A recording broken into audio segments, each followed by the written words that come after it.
Галимҗан әфәнде, шушы көннәрдә генә сез 60 яшьлек юбилеегызны билгеләп үттегез. Әлеге олуг бәйрәм белән сезне тәбрик итәбез. Рәхмәт. Менә 60 яшь бит инде ул ир-ат өчен шактый саллы яшь дип әйтер идем.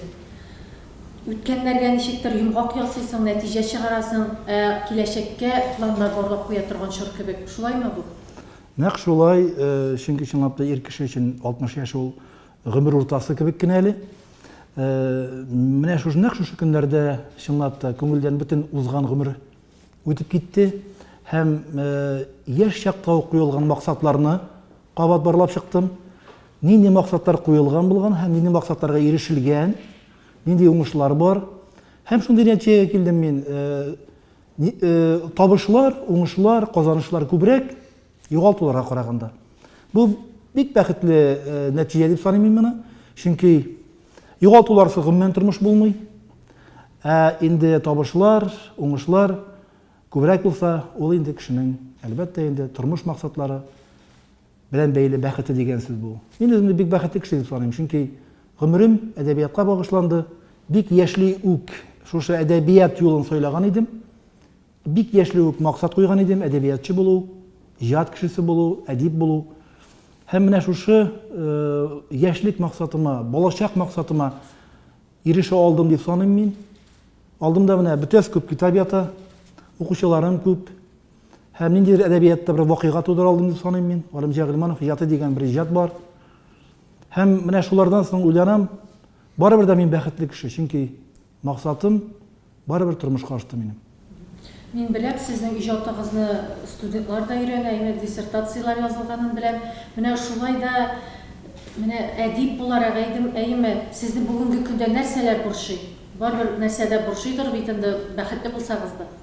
Әлбәттә борчый, чөнки язучының һәрбер әсәрендә борчы булырга тиеш.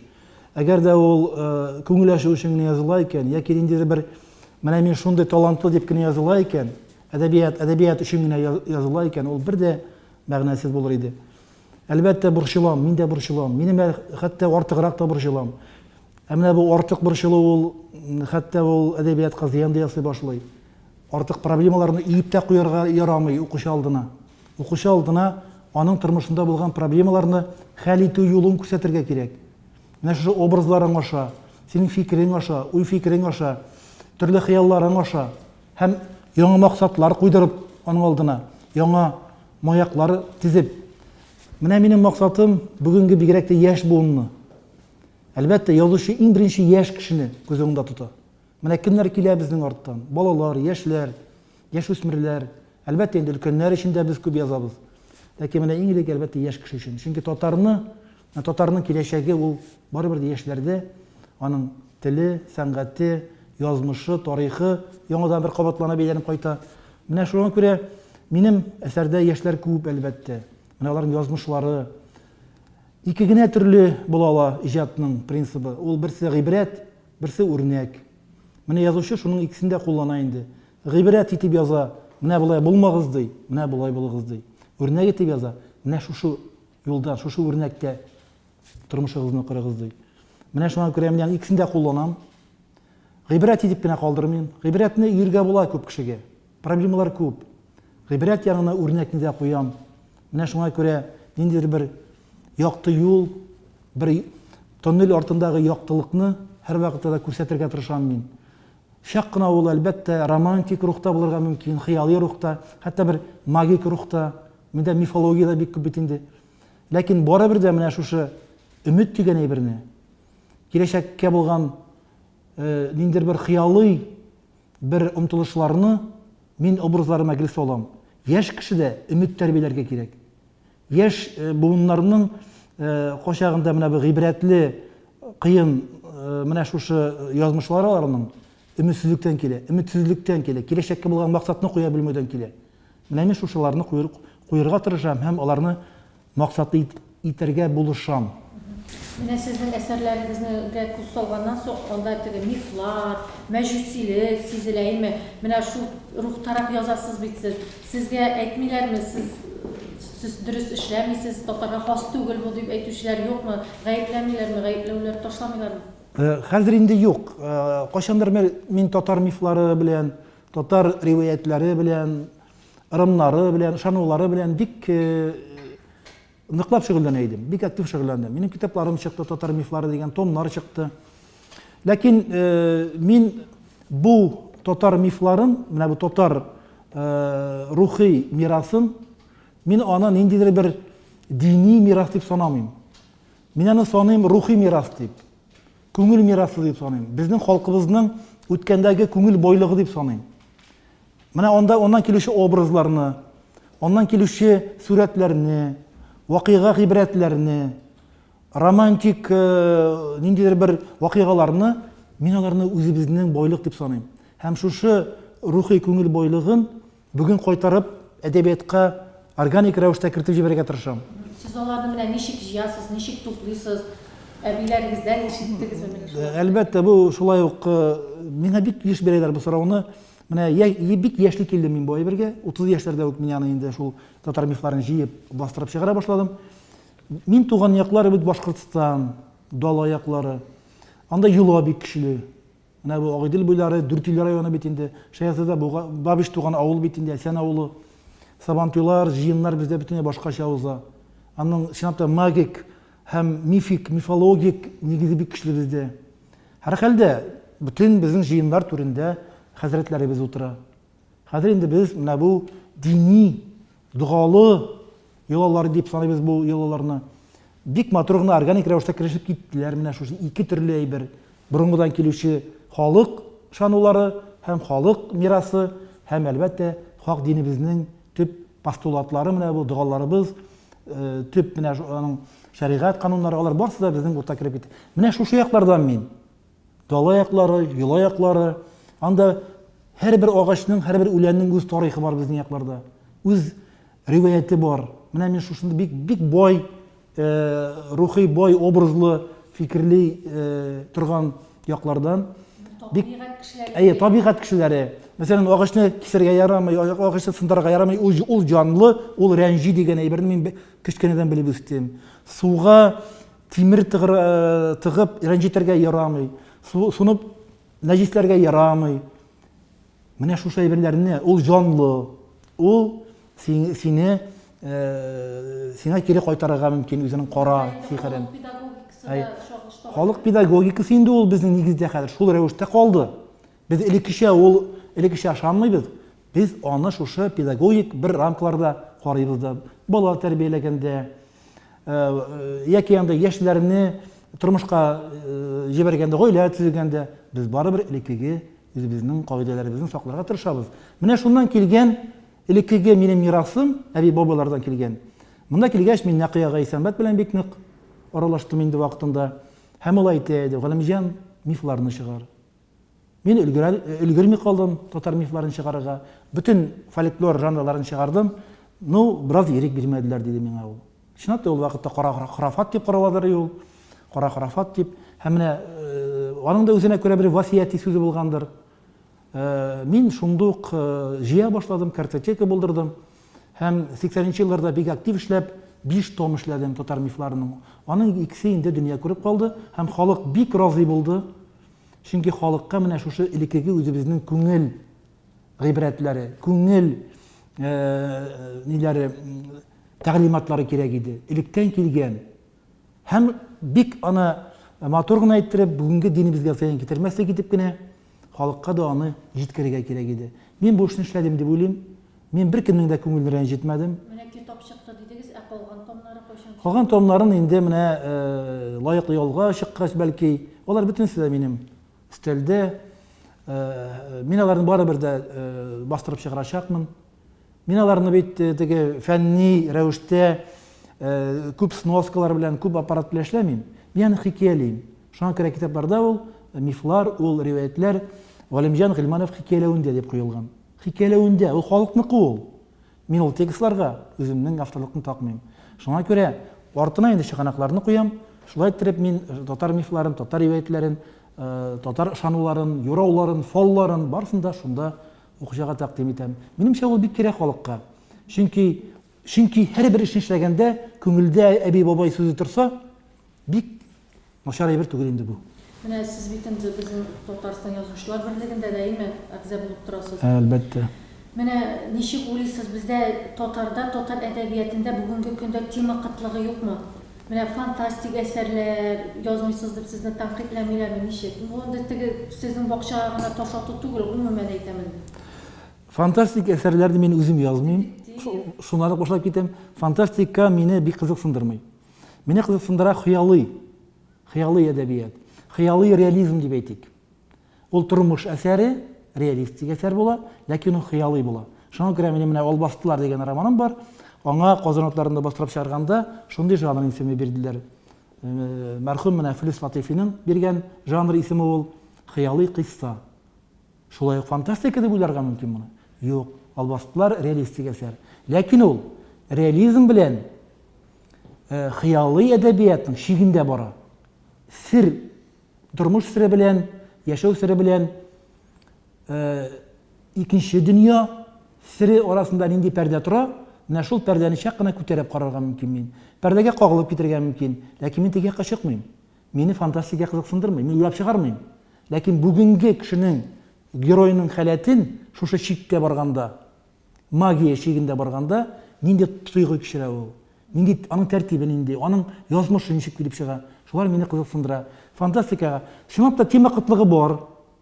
Без бик аз язабыз авыл турында. Авыл, бүгенге авыл кешесе турында. Авыл бит һаман да матураның күңеле, һаман да аның бай күңеле. Ул һаман да уңган, ул һаман да ярата белә. Ул һаман да бала жанлы, туган жанлы. Менә шушы кешеләр турында без күбрәк шәһәргә күчтек. Безнең әсәрләребездә шәһәр күп хәзер. Безнең бит бөтен рухи байлыгыбыз, безнең кыйммәтләребез рухи, ул авылдан килә. Менә авыл җире. Соңгы вакытта Язучылар берлеге бик күп конкурслар оештыра авыл темасына. Менә булар бик әйбәт. Авыл турында авыл хуҗалыгы министрлыгы моны бик күтәреп алды. Марат Гатовичка бик зур рәхмәт. Ел саен конкурс үткәреп, авыл эшчәннәре турында романнар, повестьлар иҗат итә башладык. Менә хәзер инде без интернет заманында яшибез, әйме?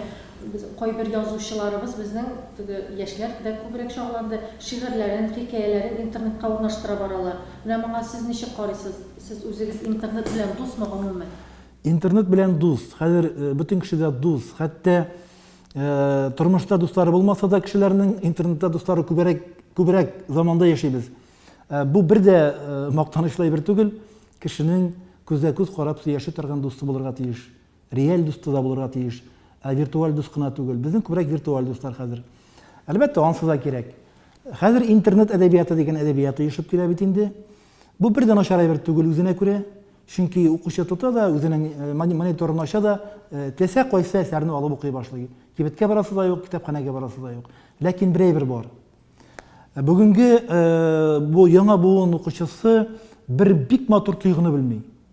Китапны алып, кулым шул китапны тоеп, шул текстны кәгазьдән укып, шушы текстны күзаллап, хыялыйланып, аның картинасын тудырып, иҗат итешеп, язучыга иҗат итешеп, уку менә шушы бүләгеннән мәхрүм, шушы уку вакыйгасыннан мәхрүм. Бу бик, без бит шулай үстек. Безнең бит менә безнең чын язучылары шунда тәрбияләнде, китапта. Әлбәттә, монитор язучылар да булыр. Монитордан тәрбия алган язучылар да булыр. Мин бер дә каршылык күрмим үзем. Хәтта мин әйбәт дип саныйм бу әйберне, чөнки менә безнең Марат Кәбиров бар, язучы. Аның үзенең интернет магазиннары, кибетләре бар. Үзенең китабын шунда сата, башкаларыбызның китапларын, минем китапларны сата. Һәм шулай ул яши, безне пропагандалый. Һәм үзе дә шуны эш итеп алган ул аны. Иҗатына бер дә зыян килми бит. Менә дигән әсәрләр яза.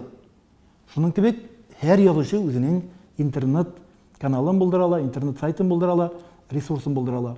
Минем үземнең сайт булды вакытында. Бик күп укыдылар, бик күп дусларым булды. Ләкин беренчедән минем түземлек җитмәй ул сайтны карап торырга.